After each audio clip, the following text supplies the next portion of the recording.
은혜가 먼저입니다. 은혜가 먼저입니다라는 제목으로 같이 한번 말씀을 나누겠습니다. 동역자 여러분, 인사 중에 제가 참 재미나다는 인사 글귀가 있었어요. 식사하셨습니까? 식사하셨습니까? 이 인사 말을 계속해서 사용했던 시절이 있습니다. 식사했습니까? 제가 고향에 가니까요, 제 고향에 가니까 표준어로 거기서 인사했습니다. 이렇게 식사했니껴 이렇게 했습니다. 식사했니껴. 지금도 저희 고향에 가면 식사했니껴 식사했니껴 이걸 물어봐요. 먹고 살기가 힘들었던 시절에 그렇게 인사했습니다. 그때는 하루에 한 끼가 너무 소중했기 때문에 그렇게 인사를 한 거죠. 아직도 혹 여러분을 보고, 동역자들을 보고 식사하셨습니까? 이렇게 물어보는 분이 있다면 그분은 굉장히 옛날 분이십니다. 저희 할머니가 아직도 고향에 나이가 연세가 많으신데요, 아직도 잘 계십니다. 잘 계신데 할머니께 전화를 하면 할머니의 관심은 오직 하나입니다. 제가 어떤 일을 하든 별 관심 없습니다. 제가 어떠한 뭐든 상관없고 할머니의 관심은 오직 밥 먹는 거입니다. 현우야, 밥은 꼭 먹고 가라. 밥은 꼭 먹고 가라. 명절에 집에 가도 식사 때 전에 오라고 하고요, 하룻밤을 자고 이렇게 다시 부산으로 오면 꼭 식사는 하고 가라. 밥은 먹고 가라. 밥에 관심이 있었던 그 시절이죠. 그래서 식사하셨습니까? 그렇게 인사를 하는 겁니다. 시간이 지나서 사람들은 이 끼니를 해결하기 위해서, 밥을 해결하기 위해서 경제 성장에 우리나라는 초점을 맞췄습니다. 경제 성장, 먹고 사는 문제를 해결하기 위해서 정말 열심히 살았습니다. 아마 여기 있는 동역자분들이 증인일 거예요. 조금 먹고 살만하니까 이제 인사가 갑자기 바뀌었습니다. 이전에는 식사하셨습니까가 인사했는데, 식사를 해결하기 위해서 정말 열심히 경제 성장을 이룬 다음에 인사가 어떻게 바뀌었습니까? 이렇게 인사가 바뀌었습니다. 요즘 많이 바쁘시죠? 요즘 많이 바쁘시죠? 이게 인사가 되었습니다. 오랜만에 연락이 별로 닿지 않지만 만나면 다짜고짜 많이 바쁘죠? 이렇게 인사합니다. 경제 성장을 이루는 시기에 이 바쁨이 곧 활력을 의미한다고 생각했습니다. 현대인들은 지금도 이 숨이 턱까지 차오를 만큼 바쁘게 삽니다. 그리고 바쁘게 살려고 해요. 왜요? 바쁨이 곧 능력이라고 느껴집니다. 나 요즘 바빠. 이 말은 나 요즘 잘 나가라는 이 자만심이 묻어 있습니다. 바빠야 잘 살고 있는 듯 느껴지고 인정받는 인생인 것처럼 느껴집니다. 바빠야 이 시대에 필요한 사람인 것처럼 느껴지고 아주 바쁘게 움직여야 조직 사회에서 핵심 인물처럼 느껴지는 것 같습니다. 2012년도에 아주 히트를 쳤던 책이죠. 오랫동안 한병철의 피로사회라는 책은 아주 얇은 책이었지만 많은 사람들의 뇌리 속에 기억되어 있습니다. 피로사회라는 책에서 우리에게 의미하는 바가 뭡니까? 시대가 바뀌어지고 있음을 우리에게 이야기하는 아주 탁월한 책이었습니다. 처음에 중세와 근대에 있어서는 이 시대를 어떤 시대로 봤냐면, 한 사람이 힘을 가지고 움직이는 규율 사회라고 이야기했습니다. 규율 사회. 그러니까 한 명의 아주 리더십이 있는 사람이 많은 군중들을 막 다 이끌고 가는 거예요. 그래서 무엇은 해야 한다, 무엇은 하지 말아야 된다라고 규율을 딱 정해놓고 사람들을 채찍질하며 데리고 갔습니다. 막 끌고 가는 거죠. 한 명의 리더십만 있으면 어떤 목표 지점까지는 잘 올라갈 수 있습니다. 부산에서 이렇게 대구를 가다 보면 청도를 지나갑니다. 거기에 청도쯤에 지나가면 엄청 큰 간판이 있어요. 새마을 운동의 시작 도시 이러면서 시작이 일어난 곳 청도, 이렇게 아주 크게 되어 있습니다. 새마을 운동을 해야 된다는 한 사람의 이 정확한 목표 지점을 딱 세우고 온 사람들을 채찍질하면서 다 끌고 가는 거죠. 규율 사회였습니다. 지금은 규율 사회가 아니라는 거예요. 지금은 한 사람에 의해서 움직여지는 시대가 아니라 자본에 의해서 움직여지는 성과 사회다, 이렇게 이야기합니다. 규율 사회에서 성과 사회로 바뀌었다는 거죠. 성과 사회는 어떤 의미가 있습니까? 개인에게 엄청난 자유를 부여합니다. 몇 시에 일을 하든 몇 시에 퇴근을 하든 상관하지 않습니다. 자유를 다 주고요, 자유를 다 준 다음에 수단과 방법을 가리지 않고 여러분 성과를 요구합니다. 성과만 내라는 거예요. 할 수 있어, 넌 할 수 있어. 성과를 내면 엄청난 혜택을 주었습니다. 그때부터 어떻게 합니까? 사람들은 그 성과를 내기 위해서 수단과 방법을 가리지 않고 모든 에너지와 자신의 영혼까지도 그곳에 갈아 넣습니다. 그에 따라서 이 시대가 어떻게 변화되었죠? 성과 사회의 이 잉여물이 바로 피로감이 되었습니다. 사람들은 마치 조금 피곤해야 잘 살고 있는 듯한 이 착각 속에 살아가는 거죠. 문제는 교회도 마찬가지라는 것입니다. 교회도 마찬가지라는 거예요. 이곳저곳을 봉사하고 바쁘게 살면 믿음 생활을 잘하는 것처럼 보입니다. 올바른 신앙인처럼 보입니다. 그러나 동역자 여러분, 바쁨은 이 정답이 아닙니다. 바쁨의 부작용은 더 크고 더 많습니다. 이 바쁨은 허점 투성입니다. 이 고은 시인의 시 중에 여러분 잘 알고 있는 그 꽃이라는 시가 있잖아요. 내려갈 때 보았네, 올라갈 때 보지 못한 그 꽃. 내려갈 때 꽃을 보았다는 거예요. 올라갈 때 그 자리에 여전히 있었던 그 꽃을 보았다는 것입니다. 올라갈 때는 왜 못 보았습니까? 너무 급하게, 너무 바쁘게, 너무 빠르게 올라가다 보니까 그곳에 꽃이 있었는지도 모르고 올라갔다는 거예요. 꽃의 향기와 자태도 모두 놓쳐버렸습니다. 아름다움의 이 가치를 놓치고 말았습니다. 이 시는 이 빠름의 가치보다 느림의 미학을 강조하기 위해서 기록한 시죠. 빠름과 바쁨, 여기에 굉장히 바쁜 가운데 이 자리를 지키고 있는 분 있죠. 바쁨과 이 빠름은 이 중요한 가치를 놓치게 합니다. 주변을 돌아보는 이 시선을 가려버리고 주변의 아름다운 소리를 듣는 귀를 막아버립니다. 한마디로 오감을 다 통제해버리고 막아버리고 끊어버리는 거죠. 이 바쁨의 시대 속에 살면서 우리는 참 많은 낭만을 잃어버렸습니다. 바쁨 때문에 경제 성장이 이루어져서 우리는 참 많은 혜택을 누리고 있지만 바쁨 때문에 수많은 낭만을 잊어버렸어요. 여러분, 저에게 어떤 나눔을 할 때 아주 중요한 보물 같은 선물이 있냐고 딱 질문하면 언제나 얘기했던 이 답이 있습니다. 제가 참 소중하게 여기던 보물, 여러분, 손편지입니다. 손편지. 누군가가 이 손편지를 써주면 그 편지는 버리지 않습니다. 늘 잘 모아둡니다. 손편지를 쓰는 그 매력이 있잖아요. 감사하는 대상, 사랑하는 대상, 또 이웃들을 향해서 이렇게 편지를 쓸 때 여러분, 좋은 편지지, 예쁜 편지지 고르기 위해서 직접 이 가게도 가고 또 낙엽도 이렇게 말려 놓았다가 낙엽을 이렇게 빼서 편지에 붙이기도 하고 썼다가 지웠다가 편지 받을 대상을 생각해보고 묵상해보고 그러면서 편지를 적었던 것 같습니다. 그런데 요즘은 어떻습니까? 그 사람을 생각하며 이렇게 기록하지 않습니다. 썼다 지웠다 크리스마스 시를 붙이거나 그렇게 하지 않습니다. 그냥 카톡에 툭툭툭 몇 자 찍어서 그냥 보내버립니다.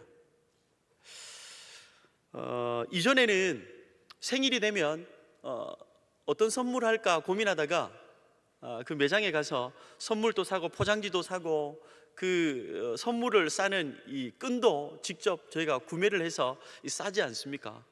그러나 요즘은 또 다른 시대가 되었습니다. 어떻게 합니까? 카톡에 들어가서 커피 쿠폰을 보내거나 치킨 한 마리 그냥 보내고 그냥 쉽게 끝내버립니다. 굉장한 속도입니다. 동역자 여러분, 부득이하게 우리는 바쁠 수 있어요. 부득이하게 바쁠 수 있습니다. 그러나 바쁨 자체가 내가 잘 살고 있다, 이것을 증명해 주지는 않습니다. 바쁨이 자산이고 미덕이 되면, 바쁨이 나의 자산이고 미덕이 되면 불행도 바삐 오게 되어 있습니다. 바쁨보다 그래서 우선시 되어야 되는 게 있어요. 동역자 여러분, 바쁜 것보다 우선시 되어야 되는 게 뭘까요? 바쁘게 살기보다 우리는 바르게 살아야 합니다. 동역자 여러분, 바쁘게 살기보다 우리는 바르게 살아야 합니다. 바쁨보다 발음입니다. 속도가 정답이 아니라 언제나 방향이 정답입니다. 방향이 틀렸는데 속도까지 빠르면 어떻게 될까요? 그것은 재앙입니다. 내가 가는 방향이 틀렸는데 속도까지 빨리 잘못된 방향으로 달려가고 있으면 재앙은 더 빨리 오는 것입니다. 그리고 잘못된 방향일수록 빨리 달리면 나중에 되돌아올 때에 한참을 돌아와야 합니다. 속도보다 방향이 더 중요하다는 것을 기억하십시오. 때로는 느려도 조금 더디 가더라도 방향이 맞게끔 잘 가고 있습니까? 그것보다도 위대한 걸음은 없습니다. 오늘 우리는 이 본문을 통해서, 우리가 읽었던 이 본문을 통해서 이 빠름을 정답으로 생각하고 있는 이들에게 주님은 일침을 가하십니다. 바쁨을 정답으로 생각하고 있는 이들에게 주님은 일침을 가하시는 본문입니다. 예수님께서 제자들과 이 여행을 하다가 한 마을에 들어가게 되었습니다. 오늘 본문 38절이죠. 본문에 이렇게 기록되어 있습니다. 그들이 길 갈 때에 예수께서 한 마을에 들어가심에 이 마르다라 이름하는 한 여자가 자기 집으로 영접하더라. 예수께서 한 마을에 들어가셨다 이렇게 기록하고 있는데, 그 한 마을은 요한복음 11장 1절에 가보면 그곳이 어디인가 기록되어 있습니다. 그곳에 이렇게 기록되어 있습니다. 어떤 병자가 있으니 이는 마리아와 그 자매 마르다의 마을 베다니에 사는 나사로라. 아마도 예수님께서 제자들과 이 베다니에 가셨을 거라 생각합니다. 근데 예수님은 이미 마르다와 이 마리아를 너무 잘 알고 계셨습니다. 요한복음 11장 15절인데요, 예수께서 본래 마르다와 그 동생과 나사로를 사랑하시더니 이렇게 기록하고 있습니다. 예수님께서 너무너무 잘 알고 있었던 이 마리아와 마르다 그리고 나사로가 있었던 동네 베다니로 가셨습니다. 베다니에 가자마자 이 마르다가 버선발로 뛰어나와서 예수님을 영접했습니다. 항상 마르다는 언제나 예수님을 가장 먼저 영접한 사람입니다. 예수님께서 본인의 집에 오셨으니 그때부터 예수님을 대접하기 위해서 그녀의 봉사 정신이 발휘됩니다.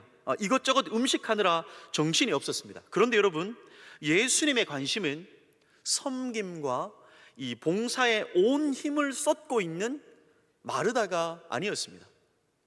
예수님을 위해서 사과를 깎고 있는 마르다에게 관심이 없었습니다. 예수님을 위해서 국을 끓이고 밥을 짓고 있는 마르다에 관심이 있는 것이 아니었습니다. 예수님의 시선은 마리아에게 있었습니다. 마리아의 행동을 한번 볼까요? 누가복음 10장 39절입니다. 그에게 마리아라 하는 동생이 있어 주의 발치에 앉아 그의 말씀을 듣더니, 마리아는 처음부터 끝까지 행동이 변화가 없습니다. 행동이 변화가 없어요. 요동하지 않았다는 것입니다. 주님께 붙어 있기로 시작해서 주님께 붙어 있기로 끝이 납니다. 예수님을 대접하기 위해서 바쁜 이 마르다가 예수님께 짜증 섞인 말투로 도움을 요청하죠. 누가복음 10장 40절입니다. 주여, 내 동생이 나 혼자 일하게 두는 것을 생각하지 아니하시나이까? 그를 명하사 나를 도와주라 명하소서. 이 마르다가 예수님께 짜증을 내기 시작했습니다. 예수님을 혼내기 시작했습니다. 예수님께 명령하기 시작했습니다. 서열이 예수님이 아래에 있고 마르다가 위에 있는 것 같습니다. 그러면서 예수님께 명령하자 예수님은 열심히 봉사하는 이 마르다의 명령, 부탁을 들어주었을까요? 아니요, 들어주지 않았습니다. 마르다의 손을 들어준 것이 아니라 마리아의 손을 들어주었습니다. 그러면서 주님께서 하신 고백이 오늘 본문에서 가장 중요하죠. 10장 42절인데요. 누가복음 10장 42절입니다. 우리 다 같이 한번 이 본문을 읽어봤으면 좋겠습니다. 한번 읽어볼까요? 읽겠습니다. 몇 가지만.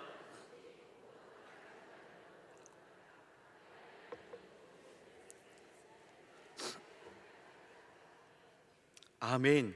여러분, 주님께서 뭐라고 말씀하시냐면 한 가지만으로 충분하다는 것입니다. 마리아는 주님의 발치에 앉아서 말씀을 듣고 있었어요. 근데 주님이 말씀하십니다. 이것 하나로 충분하다. 이것 하나로 족하다. 이거면 된다.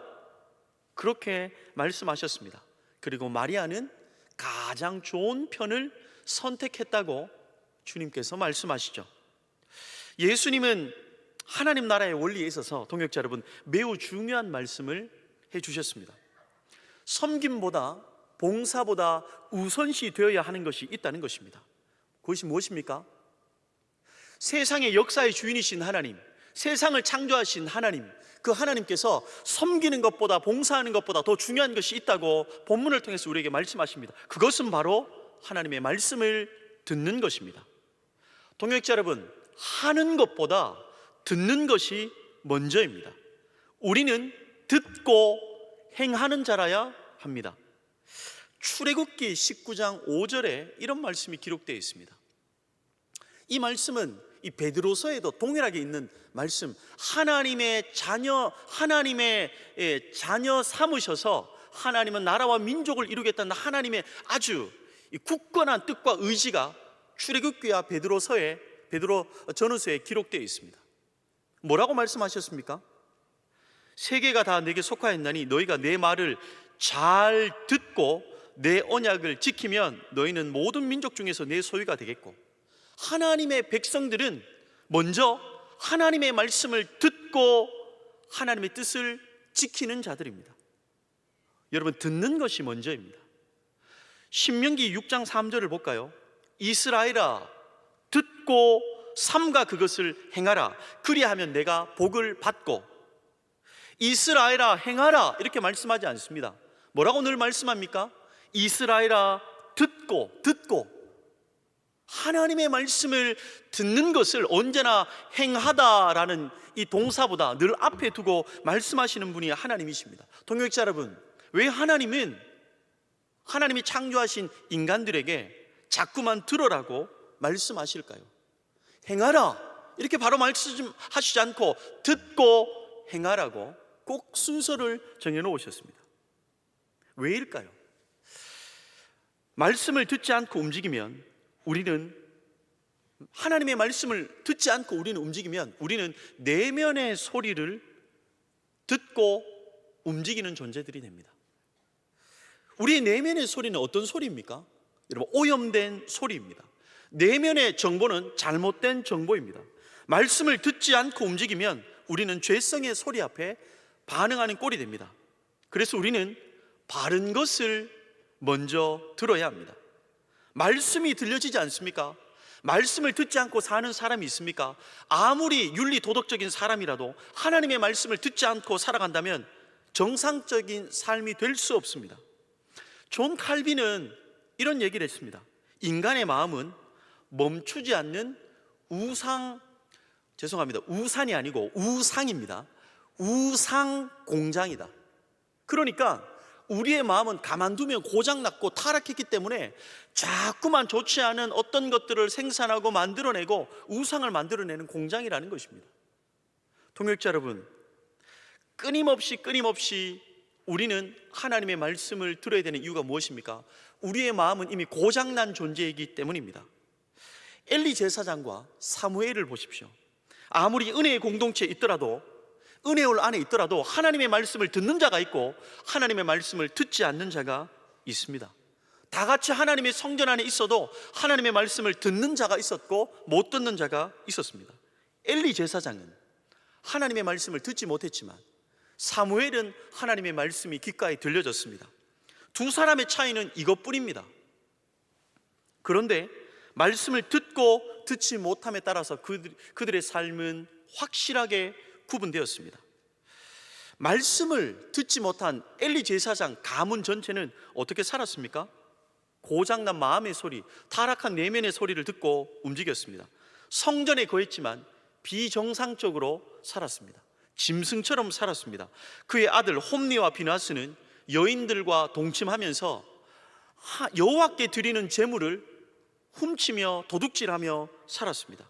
홈니와 비나스는 전쟁터에서 비참하게 죽었고 엘리 제사장은 목이 부러져서 죽었습니다. 그러나 하나님의 말씀을 들은 사무엘은, 하나님의 말씀에 이끌려 살아간 사무엘은 이스라엘을 이끄는 영적 지도자가 되었습니다. 엘리 제사장의 가문의 비참함은 어디에서 시작되었습니까? 성전 안에 있었어요. 성전 안에 있었어요. 직분을 가지고 있었습니다. 주님 앞에 봉사하는 존재처럼 성전 안에 있었어요. 그런데 문제가 뭐였습니까? 왜 그들이 그렇게 되었습니까? 성전 안에 있었고 봉사도 했는데요, 하나님의 말씀이 들려지지 않았습니다. 문제는 들음이었습니다. 정상과 비정상을 가르는 기준은 딱 하나입니다. 우리의 지식과 IQ로 정상과 비정상을 나눌 수 없습니다. 우리의 소유로 정상과 비정상도 나눌 수 없습니다. 우리의 직업으로 정상과 비정상도 역시 나눌 수 없습니다. 내면 속에 죄성의 소리를 듣느냐, 아니면 위로부터 오는 하나님의 말씀을 듣느냐, 이 듣는 것이 인생을 결정합니다. 인류의 역사를 보십시오. 아담과 하와는 하나님의 음성이 아닌 사탄의 음성을 들었습니다.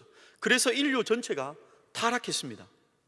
타락한 인류는 어떻게 다시 역전되었습니까? 그것 또한 타락이 들음에서 결판이 났다면 그 타락의 역전도 들음에서 결판 났습니다. 예수님께서 하나님의 음성을 듣고 순종하셨습니다. 광야에서 아무리 마귀가 유혹해도 예수님은 그 음성을 듣지 않았습니다. 오직 하나님의 말씀에만 귀를 집중했습니다. 그래서 동역자 여러분, 듣는 것이 능력이고요, 듣는 것이 실력입니다. 인생의 모든 승패는 여호와 하나님의 말씀을 듣느냐 듣지 못하느냐에 달려 있다는 것이죠.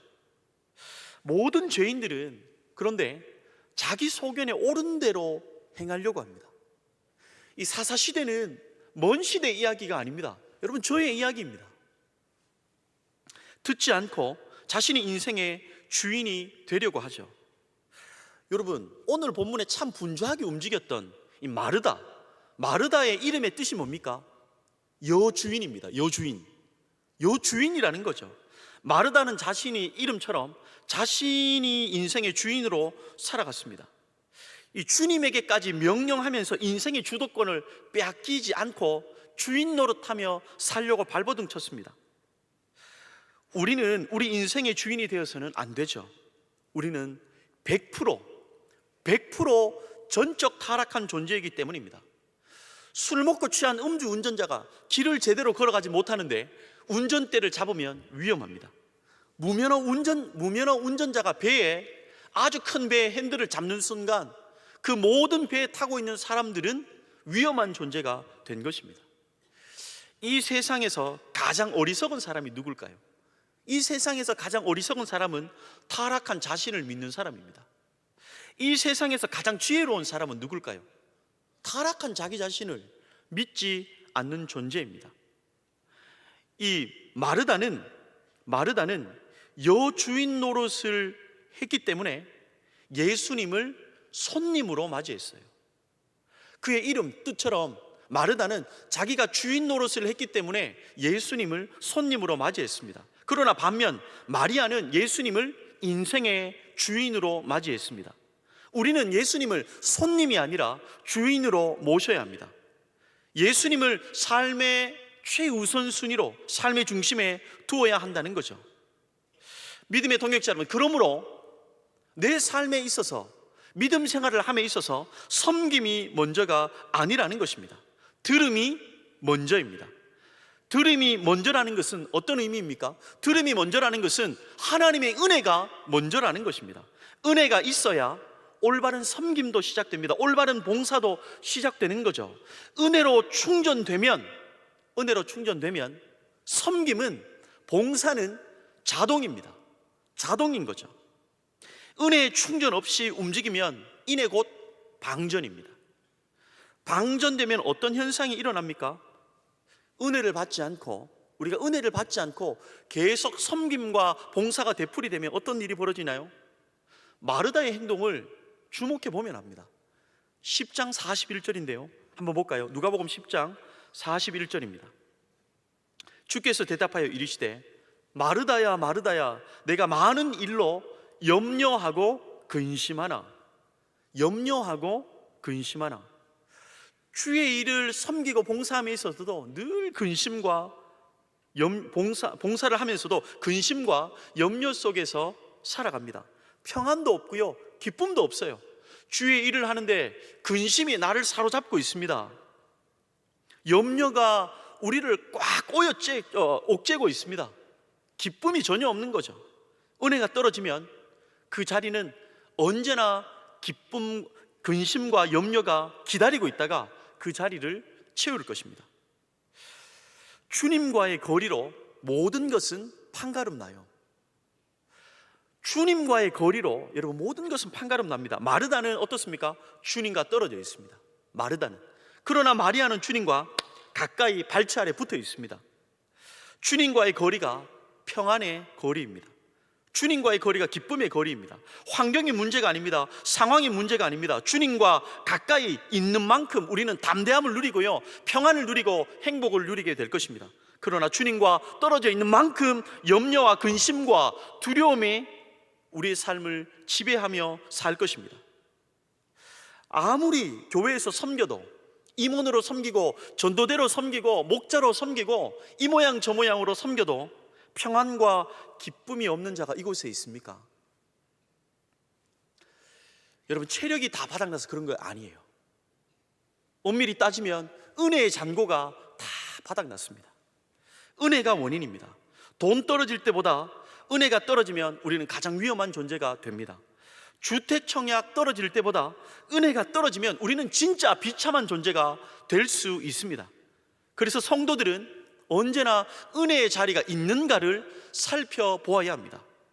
섬김의 자리에 있다고 해서 여러분 안심하지 마십시오. 내가 섬김의 자리, 봉사의 자리에 와 있다고 해서 절대로 안심하지 마십시오.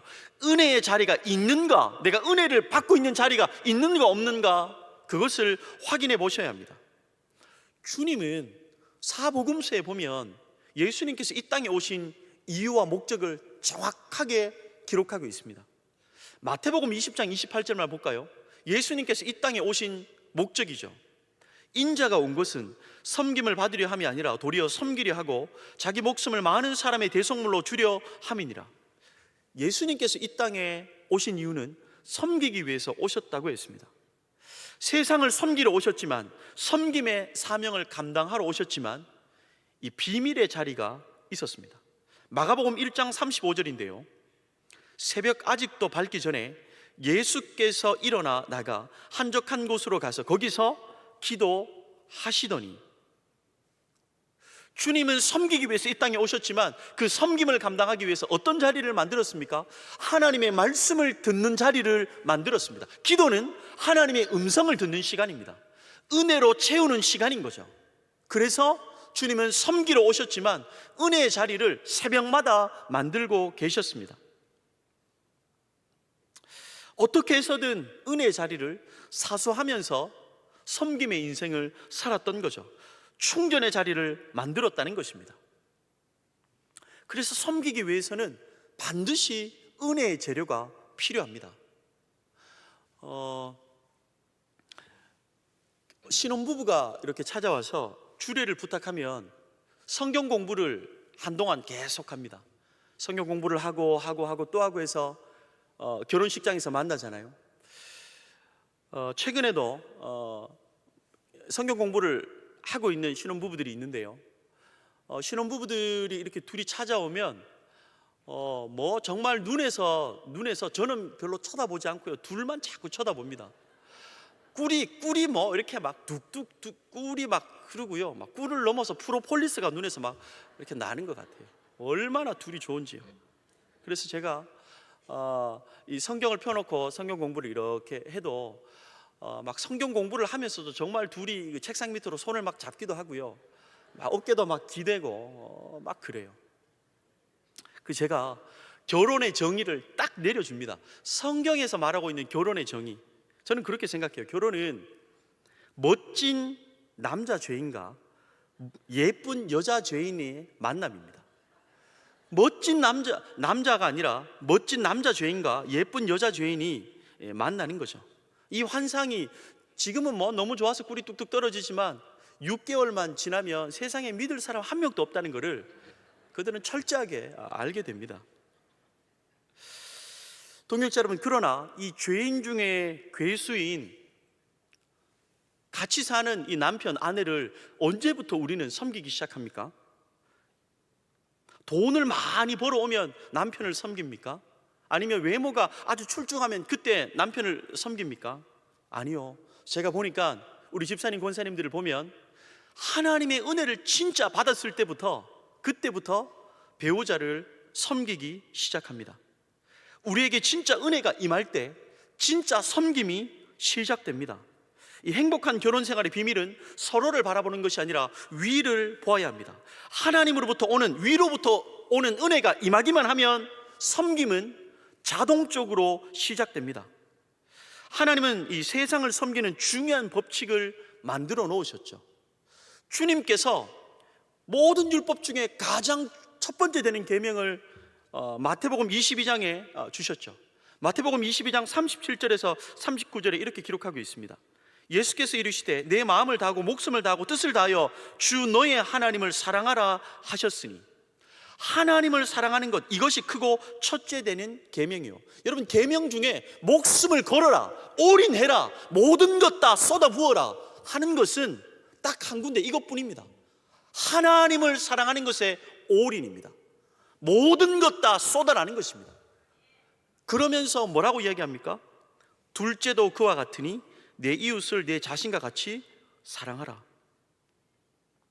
여러분, 이 본문의 이 중요한 메시지가 뭡니까? 이웃사랑은 하나님을 사랑할 때 시작할 수 있다는 것입니다.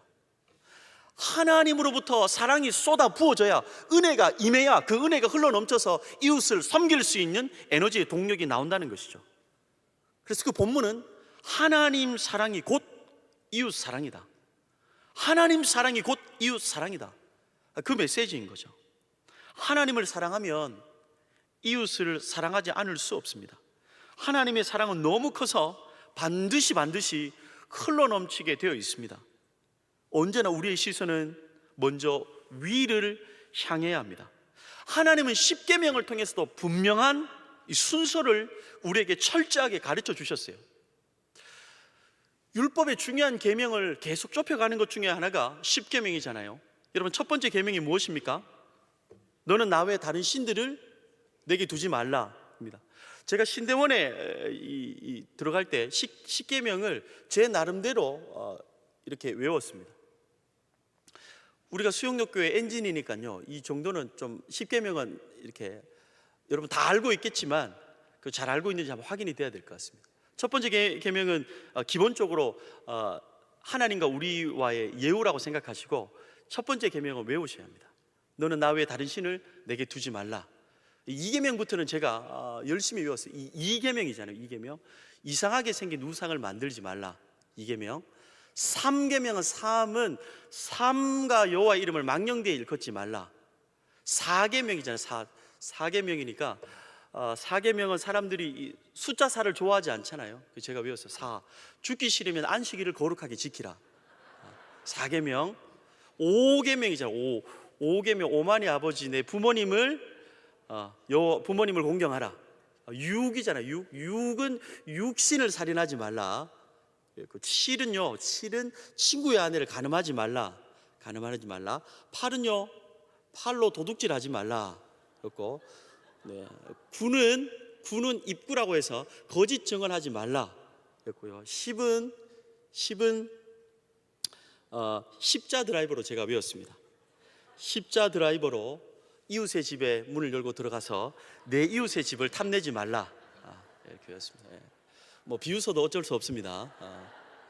아무튼 여러분, 10계명이 있는데 1계명부터 4계명까지는요 하나님과의 관계만 집중하고 있습니다. 그죠? 하나님과의 관계가 될 때, 은혜가 부어질 때 5계명, 부모를 공경하고 부모를 섬기고, 다 그때부터 이웃을 향한 계명이 지켜지는 거죠. 위로부터의 은혜가 부어지지 않으면 이웃을 향한 섬김과 봉사는 없다는 것입니다. 그래서 은혜는 섬김의 연료입니다. 은혜를 받으면 모든 것이 새로워 보입니다. 높은 곳이 보이고 돈 버는 곳이 보이고 인정받을 곳이 보이는 게 아니에요. 은혜를 받으면 섬겨야 될 곳이 보입니다. 은혜를 받으면 우리가 있어야 될 자리가 보입니다. 섬기면서도 은혜가 있으면 힘들지 않습니다. 추격하시는 하나님, 우리는 새벽마다 요나서를 통해 쏟아 퍼부어 주시는 하나님의 은혜에 당금질 되고 있는데요, 여러분, 여기 대부분의 사람들이 새벽 기도도 나오고 이 자리에 다 왔을 거예요. 그 은혜의 동력이 우리를 움직이고 있는 거죠. 은혜가 충만하면 늘 기쁨과 행복이 있고요, 섬김의 에너지가 넘쳐나게 되는 것입니다. 근데 여러분, 은혜가 떨어지면 어떻습니까? 우리가 새벽 기도, 은혜가 떨어진 사람은요, 새벽 기도도 피곤해 죽겠는데 굳이 화요일 날 여기 불려가지고 수영역교회 피곤한 교회다 이렇게 이야기하고 우리의 수명을 단축시키려고 하는가, 이렇게 불만이 막 쏟아지게 되는 거죠. 제가 미국에 있을 때 이런 생각이 들었어요. 너무 땅덩어리가 넓은 거예요. 너무 넓은 거예요. 아무리 가도 막 1박 2일도 막 가고 차를 타도 너무 막 오래 가는 거예요. 그래서 여기서 길을 잊어먹으면 안 되겠다. 그래가지고 휴대폰을, 엄청 좋은 휴대폰을 샀습니다. 엄청 크고 비싸고 좋은 휴대폰이었어요. 그래서 제가 어디를 다녀도 미국에서 길을 잊어먹지 않도록 이렇게 내비를 켜놓고 잘 갔습니다. 근데 문제는 휴대폰은 제가 좋은 거였는데요, 자동차가 100만 원짜리라는 게 문제였습니다. 이게 충전이 됐다가 안 됐다가 이 휴대폰 값이 어쩌면 더 비쌌고, 자동차는 한 100만 원 안팎의 중고 자동차였어요. 그래서 그걸 타고 다는데 충전이 간당간당한 거예요. 그 자동차가 별로 좋지 않아서.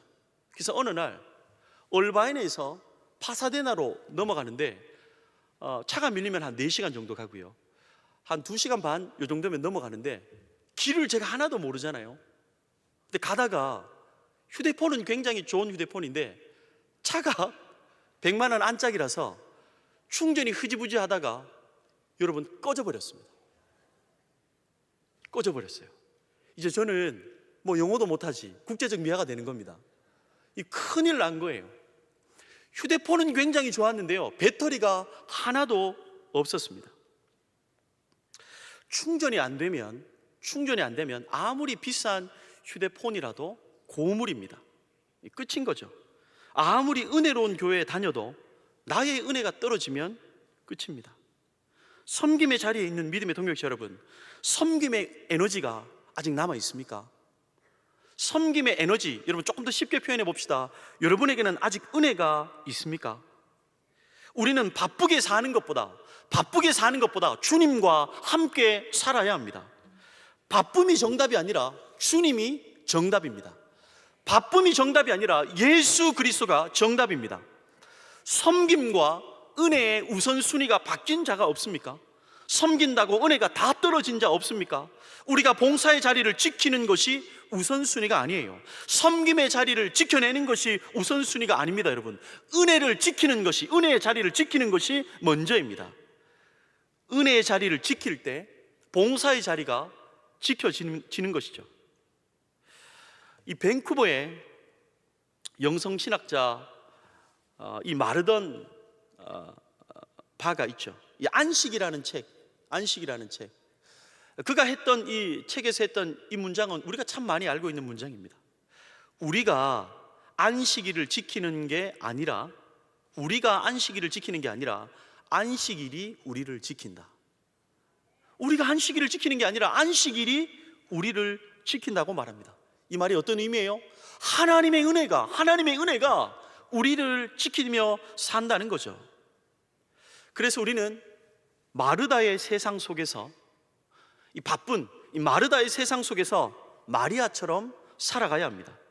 마르다는 열심히 살았습니다. 마리아는 주님과 함께 살았습니다. 다시요. 마르다는 열심히 살았어요. 근데 마리아는 주님과 함께 살았습니다. 동역자 여러분, 어떻게 살아야 될까요? 열심히 사는 것보다 더 중요한 것은 주님과 함께 사는 것입니다. 그래야 주님이 기뻐하시는 삶을 살 수 있는 거죠. 사탄의 가장 큰 전략이 뭔 줄 아세요? 사탄의 가장 큰 전략은요, 사탄은 교회도 오게 합니다. 예배도 드리게 합니다. 섬김의 자리도 허용합니다. 봉사의 자리도 내어줍니다. 사랑방에도 들어가게 합니다. 양육도 받게 합니다. 기도 제목도 생기게 해서 기도도 하게 합니다. 직분도 줍니다. 전도대회까지 심지어 오게 합니다. 그런데요, 사탄은요, 은혜만큼은 막았어요.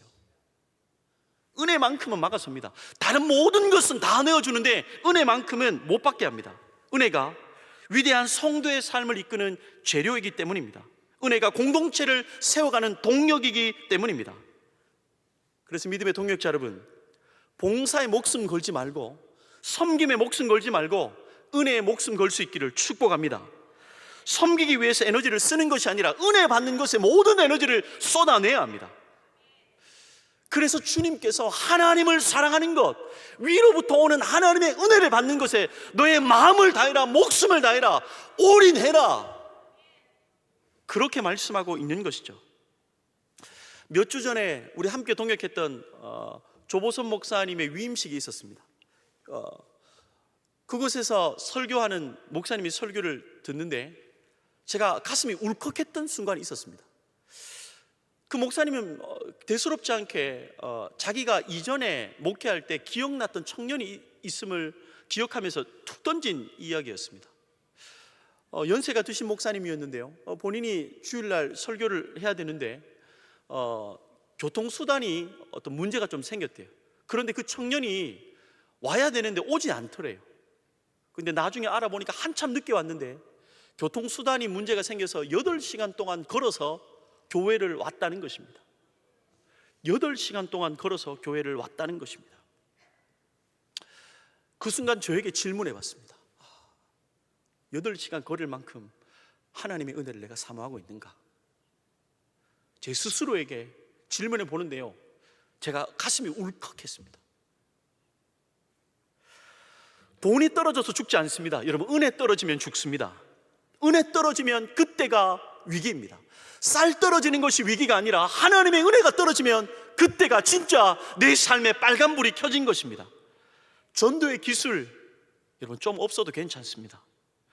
아주 중요한 이 핵심 구절을 기억이 가물가물해서 좀 암송 못해도 괜찮습니다. 하나님을 향한 은혜만큼은 채워져 있어야 합니다. 그 은혜가 우리를 사명자로 세울 것입니다. 그 은혜가 우리의 인생과 삶을 이끌어 갈 것입니다. 행복을 누리게 할 것입니다. 여러분, 그래서 저는 성도로서 가장 두려운 게 있습니다. 여러분, 저는 두려운 게 있습니다. 물론 참 두려운 게 많지만 가장 두려운 것은요, 제가 눈물 뿌리며 하나님 앞에 양보하지 않고 기도하는 것은 예수 그리스도의 그 십자가 은혜 앞에 제 심장이 굳는 것입니다. 하나님의 말씀을 들어도 제가 반응하지 않고요, 하나님의 선명한 그 음성 앞에 제가 움직여지지 않고 기도하면 납작 엎드리는 그 감격이 사라지는, 은혜가 다 바닥난 그 상태,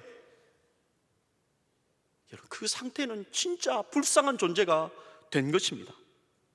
그래서 날마다 기도합니다. 하나님, 기도의 눈물이 좀 마르지 않게 하여 주옵소서.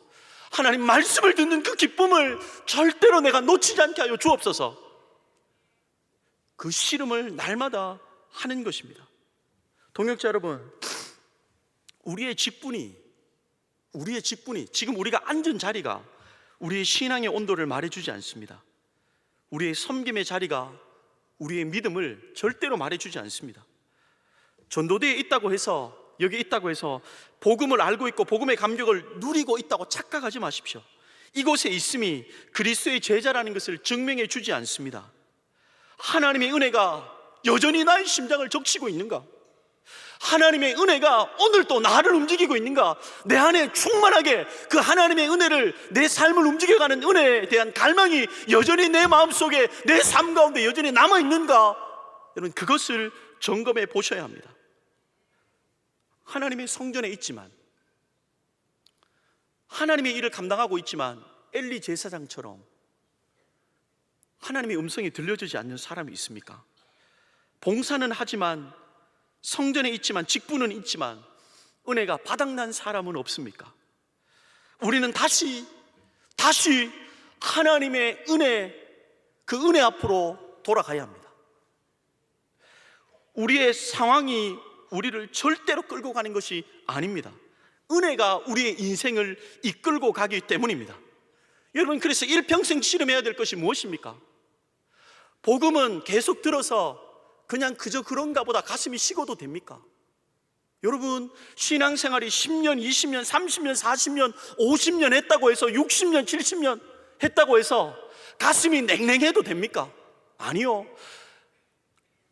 동역자 여러분, 하루하루가 갈수록 주의 말씀과 복음의 은혜가 우리의 가슴에 더 커지고 쏟아부어진다면 하나님의 은혜에 대한 갈망과 열망은 더해져야 하는 줄로 믿습니다. 은혜가 내 삶의 모든 인생의 핵심입니다.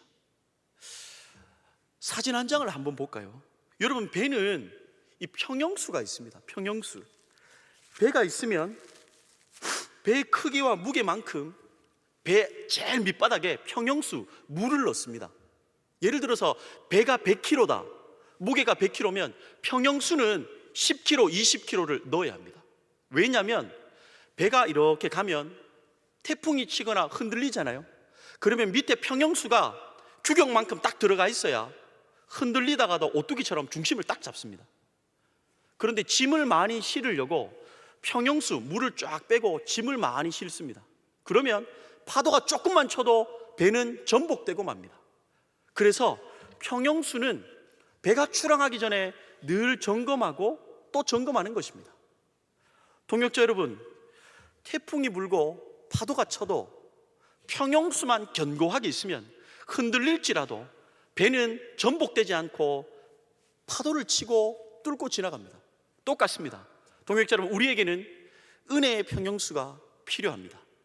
하나님 앞에 은혜의 중심이 견고하게 서 있지 않으면 옆에 있는 동역자의 한 말에도, 작은 이 말에도 상처받아서 믿음을 잃어버리거나 교회를 떠나갑니다. 은혜의 평형수로 꽉 잡혀있지 않으면 작은 것 하나 때문에 시험에 들어서 교회를 옮겨가거나 전도대를 놔버리지 않습니다.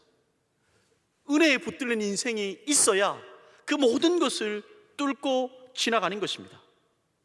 믿음의 동역자 여러분, 우리의 삶 속에 날마다 은혜의 자리를 기억하시면서 은혜의 평형수를 채우고 또 채우는 여러분이 될 수 있기를 주님의 이름으로 축복합니다. 섬김이 먼저가 아니에요. 여러분, 봉사가 먼저가 아닙니다. 내가 은혜의 자리가 있는가, 하나님의 말씀이 오늘도 나에게 있는가, 그것을 날마다 점검하며 씨름하며 사셔야 합니다. 한 자매를 소개하고 설교를 좀 마무리해 볼까 합니다. 천정은 자매라고 있습니다. 참 이해할 수 없는 고백을 했습니다. 암은 선물이요, 죽음은 소망입니다. 잘 알고 있겠지만 2012년 10월에 천정은 자매는 유방암 말기 판정을 받죠. 그래서 수술은 불가였고 항암 치료를 시작했습니다. 그런데 죽음의 문턱을 지금 13년 동안 넘었습니다. 그녀는 단 한 번도 좌절하거나 그의 시간을 두려워하며 허비하지 않았습니다. 천정은 자매가 한 것이 무엇입니까? 말기암 환자였는데 암 환자들에게 복음을 13년 동안 전하며 다녔습니다. 나도 이제 곧 죽을 말기암 환자입니다. 당신 곧 죽을 말기암 환자입니까? 그러면서 대화는 시작됩니다. 1월 1일 날 규장에서, 출판사 규장에서 천정은 자매와 인터뷰가 있었습니다. 그런데요, 휠체어를 타고 등장한 거예요. 제가 천정은 자매를 봤을 때 늘 씩씩하게 걸어 다녔고, 오늘이라도 주님 부르시면 갈 준비하면서 굉장히 힘있게 살았는데 아주 힘없는 존재처럼 휠체어에 얹혀서 왔습니다. 뇌, 온몸에 뼛속까지도 암이 있지만 뇌 항암만 154차. 의사들이 이야기했습니다. 당신은 2024년 8월까지 밖에 절대로 못 살 것입니다. 2024년 8월이 지금 넘었습니다. 근데 여전히 말기암 환자로 시한부 인생을 받고 와서 인터뷰를 시작했습니다. 역시나 그녀의 상황은 좋지 않았습니다. 그녀가 이렇게 얘기했어요. 지금 눈의 초점이 잘 맞춰지지 않습니다. 시력이 어딘가로 쏠리고 있습니다. 호흡이 잘 되지 않고 한쪽 귀가 잘 들리지 않습니다. 그러나 나는 아직도 이 땅에 있습니다. 살려달라는 기도는 하지 않습니다. 사명으로 살게 해달라고 기도할 뿐입니다. 사회자가 물었어요. 규장의 대표인 여진구 대표가 물었습니다. 하고 싶은 말 있습니까? 하고 싶은 말 있습니까? 거의 마지막 유언처럼 남겨달라는 뜻 아니에요? 네, 이렇게 얘기했어요.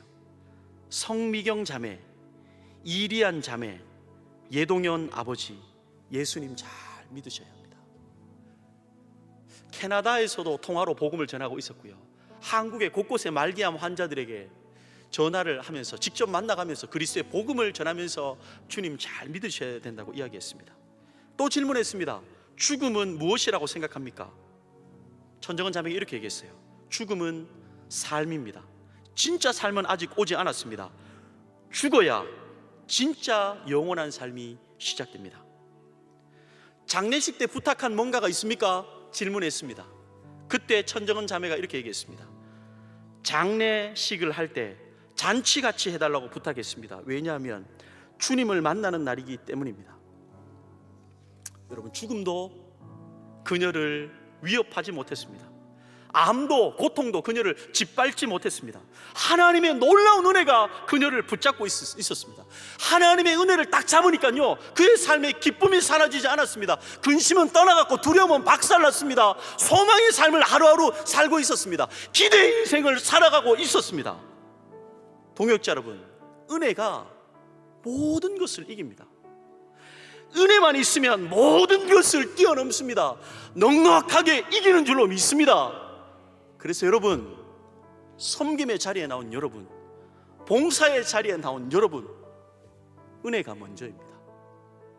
그 은혜 없으면 죽는 줄 알고 그 은혜를 갈구하며 그 은혜 없으면 내 인생 끝나는 줄 알고 은혜 받기 위해서 금식하며 주님 앞에 한 말씀 달라고 기도하는 여러분이 되어야 됩니다. 여러분, 그 은혜 없이 섬김의 자리에 나가면 그때부터 불평과 불만이 시작되는 것입니다. 여러분, 은혜가 다 바닥났는데 은혜가 있는 것처럼 여기에 있지 마십시오. 은혜는 섬김의 재료, 연료잖아요. 그래서 우리는 그 은혜 없으면 죽는 줄 아는 그런 존재가 되어야 합니다. 아이들은 보니까요, 엄마 없으면 죽는 줄 알아요. 엄마 없으면 죽는 줄 알아요. 그래서 엄마가 나타날 때까지 미친 듯 울면 엄마는 아이 앞에 나타납니다. 동역자 여러분, 하나님 앞에 은혜를 달라고 기도하고, 하나님, 내가 예수님을 30년, 40년, 50년 믿었는데 요즘 저의 심장이 주님 이상합니다. 하나님, 제가 목사로 살고 있는데 하나님, 제가 이상합니다. 하나님의 말씀 앞에 평가자가 되지, 판단자가 되지, 은혜의 수혜자가 되지 않는 것 같습니다. 하나님, 제가 좀 이상해진 것 같습니다. 그러하며 하나님 앞에 은혜에 씨름하는 우리가 되어야 합니다. 전도대에 여러분 10년 나왔습니까? 20년 나왔습니까? 어쩌면 우리 교회가 세워지고 남부터 49년 동안, 50년 동안 여기에 앉아있는 동역자 있습니까? 그런데 여러분, 은혜가 마르지는 않았습니까? 은혜가 마르지는 않았습니까? 전도대에 대한 여러 가지 생각과 판단만 있을 뿐, 나를 전도자로 불러주신 하나님 앞에 감사하며 감격하며 그렇게 살고 있습니까? 은혜가 먼저입니다. 그 은혜를 회복하는 복된 이 시간 될 수 있기를 주님의 이름으로 축복합니다. 이 시간 오직 주의 사랑에 매여 우리 이 찬양 한번 하고 좀 하나님의 은혜를 구하는 시간이 되었으면 좋겠습니다.